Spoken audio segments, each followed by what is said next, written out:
அனைவருக்கும் வணக்கம். October 31 Saturday த ஹிந்து முக்கியமான நியூஸ் செலெக்ஷன் பார்த்துடலாம். ஃபஸ்ட் பேஜில் இம்போர்ட் பேரியர்ஸ்ன்ற சொல்லி ஆரம்பிக்கிற இந்த நியூஸ் வந்து எக்கனாமி சம்மந்தப்பட்ட ஒரு நியூஸ். இது வந்து என்ன சொல்கிறாங்கன்னா, ரீசெண்டாக வோக்கல் ஃபார் லோக்கல் அப்படின்ற மாதிரி ஒரு ஒரு இனிஷியேட்டிவ் பண்ணியிருந்தாங்க இல்லையா. ஸோ அதன் மூலிமா வந்து என்னென்னா, உள்நாட்டு உற்பத்தியாளர்களுக்கு முன்னுரிமை கொடுக்குற மாதிரி அந்த பிளான் வந்து பண்ணியிருந்தாங்க. ஸோ அது இருக்கிறதுனால வந்து வெளிநாடுகள்லேருந்து நாங்கள் எந்த ஒரு பொருளும் வாங்க மாட்டோம்னு சொல்லி யாரும் நினச்சிட வேண்டாம். So India is not a closed எக்கனாமின்னு சொல்லிட்டு நீத்தி ஆயோக் சொல்லியிருக்காங்க. ஸோ இது வந்து ரொம்ப இம்பார்ட்டன்ட்.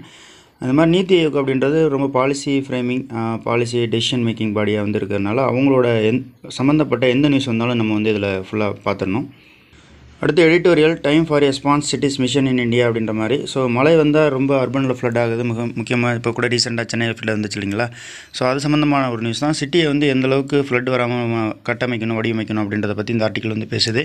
ஸோ அர்பன் பிளானிங் அப்படின்ற அந்த கேட்டகரி கீழே வந்து வரும். ஸோ ஜியாகிரஃபி ஆப்ஷனலாக வந்து எடுத்துக்கிற ஸ்டூடெண்ட்ஸ்க்கு இது ரொம்பவே முக்கியமான ஒரு ஆர்டிக்கல்.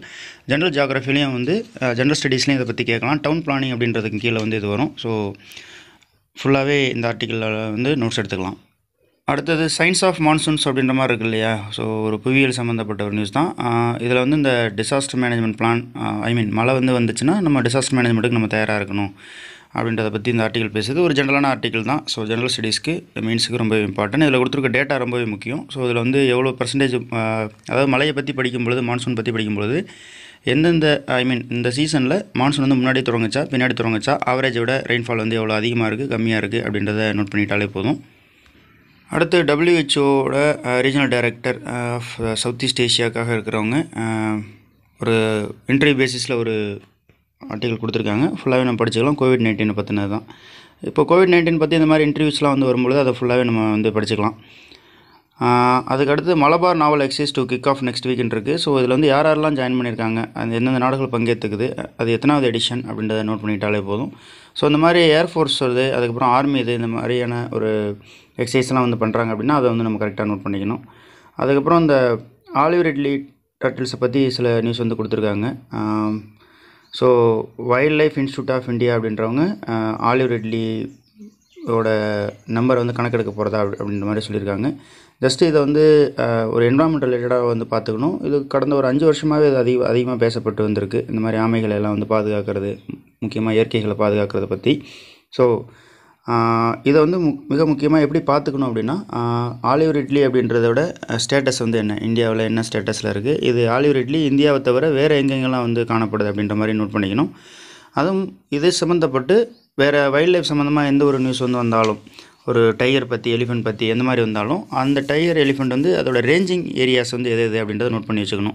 இந்தியாவில் மட்டும்தான் இருக்குதா, இல்லை வேறு நாடுகள்லையோ இல்லை வேறு கடல்கள்லையோ இருக்குதா அப்படின்றத பற்றி நம்ம நோட் பண்ணி வச்சுக்கணும். இதுதான் என்வரான்மெண்ட் சம்மந்தப்பட்டு நம்ம படிக்கிறதுக்கான UPSC ஃபார்மேட்டில் படிக்கிறதுக்கான ஒரு முறை. அடுத்து central pollution control board pollution பற்றி ஒரு ஆர்டிக்கல் வந்து வந்திருக்கு. ரயில்வேயில் வந்து எல்லா ரயில்வே ஸ்டேஷன்லையும் பொல்யூஷன் கண்ட்ரோல் யூனிட் வந்து வைக்கிற மாதிரி பிளான் பண்ணியிருக்காங்க, ஃப்ளாக்ஸில் வந்து வைக்கிற மாதிரி. ஸோ இதை பொறுத்த வரைக்கும் இனிஷியேட்டிவ்ஸ் பொல்யூஷன் பேசிஸில் என்னென்னலாம் வந்து எடுத்திருக்காங்க அப்படின்றது மெயின்ஸில் வந்து ஒரு மிகப்பெரிய டாபிக். ஸோ அதனால் வருஷம் பொல்யூஷன் சம்மந்தமாக ஏதாவது ஒரு கொஷின் வந்து வந்துக்கிட்டே தான் இருக்குது. அதனால் இதையும் நம்ம வந்து நோட்ஸ் எடுத்து வச்சுக்கலாம். இந்தியா வெங்காய விலைகள் வந்து உயர்றதுனால வெளிநாட்டிலேருந்து இந்தியா இறக்குமதி பண்ணுற மாதிரி பிளான் பண்ணியிருக்கு. இதை பொறுத்த வரைக்கும் வெங்காயத்தை இறக்குமதி பண்ணுற மாதிரி பிளான் பண்ணியிருக்கு. இதை பொறுத்த வரைக்கும் இதில் சம்மந்தப்பட்ட ஏஜென்சிஸ் எல்லாம் வந்து என்னென்ன அப்படின்றத நோட் பண்ணிக்கணும். அதோட ஃபார் எக்ஸாம்பிள் இந்தியா வந்து எந்தெந்த நாடுகள்லேருந்து ஆனியன் வந்து இறக்குமதி பண்ணிகிட்ருக்குன்னு சொல்லி சொல்கிறாங்க. எகிப்து, ஆப்கானிஸ்தான், துருக்கி அப்படின்ற மாதிரி சொல்லியிருக்காங்க. ஸோ இது எகிப்தும் வந்து சொல்லியிருந்தாங்க, சொல்லியிருக்காங்க. இது மிக முக்கியமாக வேறு எந்தெந்த நாடுகளில் வந்து நம்ம இறக்குமதி பண்ணுறோம் அப்படின்றத நோட் பண்ணி வச்சுக்கிட்டாலே போதுமானது. அப்புறம் NAFED பற்றி கொஞ்சம் பேசிக் வந்து தெரிஞ்சுக்கணும். அமெரிக்காவோட வெளியுறவு செயலாளர் பாம்போ அப்படின்றவர் ஆன்டி சைனா டூரை வந்து முடிச்சுக்கிட்டாரு அப்படின்ற மாதிரி சொல்லியிருக்காங்க. ஸோ சைனாவுக்கு எதிராக சவுத் ஏஷியா வந்து ஒன்று திரட்டுறதுக்காக, அல்லது ஏஷியா வந்து ஒன்று திரட்டுறதுக்காக நிறைய பயணங்கள் மேற்கொண்டார். இதுக்கு இடையில தான் மாலத்தீவ், ஸ்ரீலங்காலாம் வந்து போயிருந்தார். ஸோ அதை வந்து முடிச்சு வச்சுட்டு தான் சொல்கிறாங்க. இதெல்லாம் வந்து இன்டர்நேஷ்னல் அஃபேர்ஸில் படிக்கும்பொழுது இந்த மாதிரி சைனாவை கண்டெயின்மெண்ட் பண்ணுறதுக்காக அமெரிக்கா வந்து எடுக்கக்கூடிய நடவடிக்கைகளை அதை வந்து நம்மளால் எழுத முடியும். ஸோ இது வந்து மெயின்ஸ்க்கான ஒரு ஆர்டிக்கல் தான். அடுத்த ஒரு எர்த்குவேக் பற்றின ஒரு நியூஸ் வந்து கொடுத்துருக்காங்க. இதை பொறுத்த வரைக்கும் இதோட ஜியாகிரபிக்கல் லொக்கேஷன் அப்படின்றத தெரிஞ்சுக்கலாம். So Turkey and Greek island அப்படின்ற மாதிரி.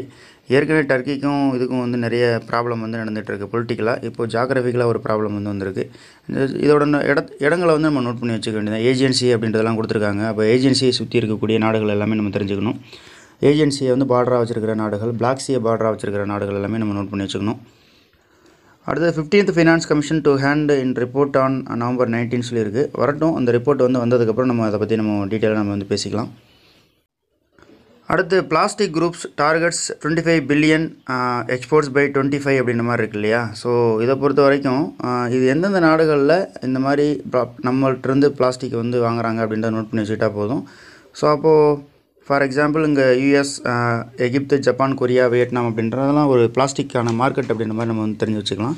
ஸோ அப்போ இது சம்மந்தப்பட்டு நம்மளோட பிரதமரோ அல்லது பிரசிடெண்ட்டோ வந்துட்டு ஒரு விசிட் பண்ணுறாங்க அப்படின்ற பட்சத்தில் அங்கே போய்ட்டு இந்த மாதிரியான ஒப்பந்தங்கள்லாம் வந்து பண்ணுவாங்க. இந்த மாதிரி பிளாஸ்டிக் நாங்கள் எக்ஸ்போர்ட் பண்ணுறோம் அப்படின்ற மாதிரி வந்து ஒப்பந்தம் பண்ணுவாங்க.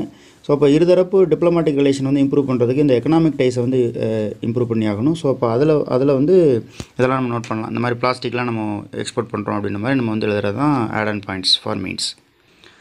இதோட இன்றைக்கி நியூஸ் செலெக்ஷன் வந்து முடியுது. மற்றும் ஒரு நியூஸ் செலெக்ஷன் வீடியோவில் சந்திக்கலாம். அனைவருக்கும் நன்றி.